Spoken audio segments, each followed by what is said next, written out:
आज जिस प्रकार से हमारे अंदर नपुंसकता भरने का प्रयास किया जा रहा है, जिस प्रकार का मार्ग हमें बड़े बड़े वक्ताओं के द्वारा, बड़े बड़े महात्माओं के द्वारा, बड़े बड़े व्यासों के द्वारा दिया जा रहा है, क्या इस समय उसकी राष्ट्र के प्रति कहाँ से विचार करेंगे?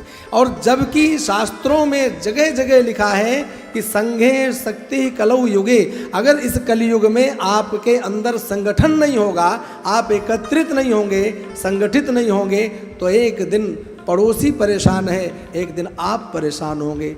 आपके घर में जो कार्य होगा आप उसको भी सुरक्षित नहीं कर पाएंगे। देखिए, आपने टीवी में देखा होगा, मोबाइल में देखा होगा, सोशल मीडिया का ज़माना है। शुक्रवार 4 अक्टूबर की देर रात गाजियाबाद के पास डासना मंदिर में एक घटना घटी। आप लोगों को पता है? मैं कहता हूँ, एक संत हैं जिनका नाम है यति महामंडलेश्वर यति नरसिंहानंद गिरी जी महाराज। समय समय पर विवादित बयान देते रहते हैं, समय समय पर वो मुसलमानों के बारे में बोलते रहते, इस्लाम के बारे में बोलते रहते। ये हमने कई बार सुना है, 50 केस उनके ऊपर चल रहे हैं, परंतु हम उनका पक्ष नहीं ले रहे हैं। किसी को भी किसी के बारे में कुछ भी बोलने का अधिकार नहीं है। शासन है, प्रशासन है, कानून व्यवस्था है, परंतु कानून व्यवस्था, शासन प्रशासन केवल हिंदुओं को आईना दिखाने के लिए रखी गई है या सबको मानना चाहिए?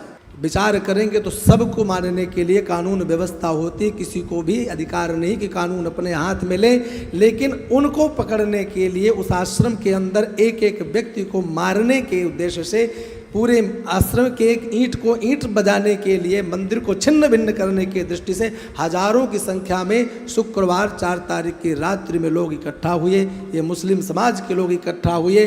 और अगर योगी जी महाराज इतने सक्रिय नहीं होते, इस शासन काल में प्रशासन सक्रिय नहीं होता, तो हजारों की संख्या में लाशें बिछी होती और हम घर में बैठे बैठे रसिक बने बने और नाचते रहते सखी भाव को ले। कथा में बैठ करके केवल भगवान कृष्ण के नाम को लेकर के नचाना कुदाना, उनके नाम से दक्षिणा बटोर करके चले जाना, यही उद्देश्य है क्या हम लोगों का?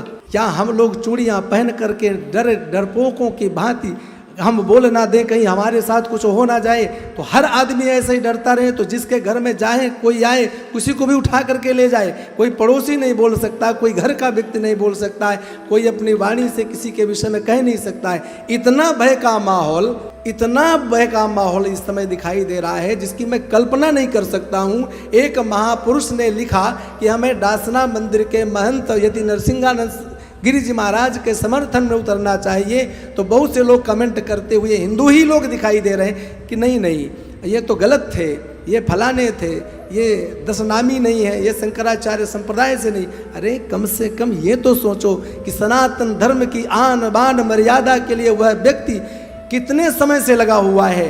अरे एक व्यक्ति 95% मुसलमानों के बीच में डासना मंदिर में वह महंत बन करके बैठा है, और उस समय भी वह छाती ठोंक करके सिंहों की भांति ललकारता है।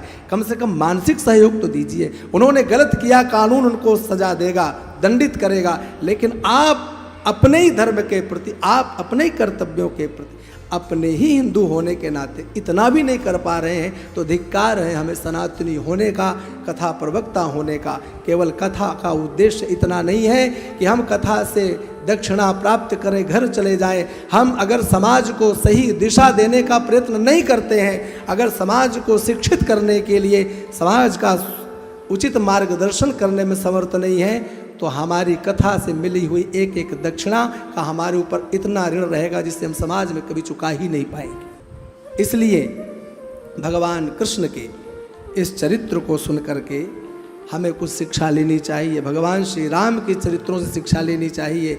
जो घटना घटी है ना, मैं माताओं के सामने भी इसलिए कह रहा हूँ कि उस घटना में केवल पुरुष ही नहीं, अपितु मुस्लिम महिलाएं भी अपने अपने घरों में पत्थर लेकर खड़ी थी। अगर जरा सा चूक हो जाती ना, हजारों की संख्या में पुलिस बल तैनात किया गया था, अगर जरा सा घुस जाते ना मंदिर के अंदर, जाने कितने रक्त की धारा प्रवाहित होती। लेकिन समाज में इस समय जिस शासन की आवश्यकता है, हमें वास्तव में वही इस समय शासक मिला हुआ है। उस शासक को आज मैंने सोशल मीडिया फेसबुक पर देखा कि भगवती का आरती करते हुए देखा।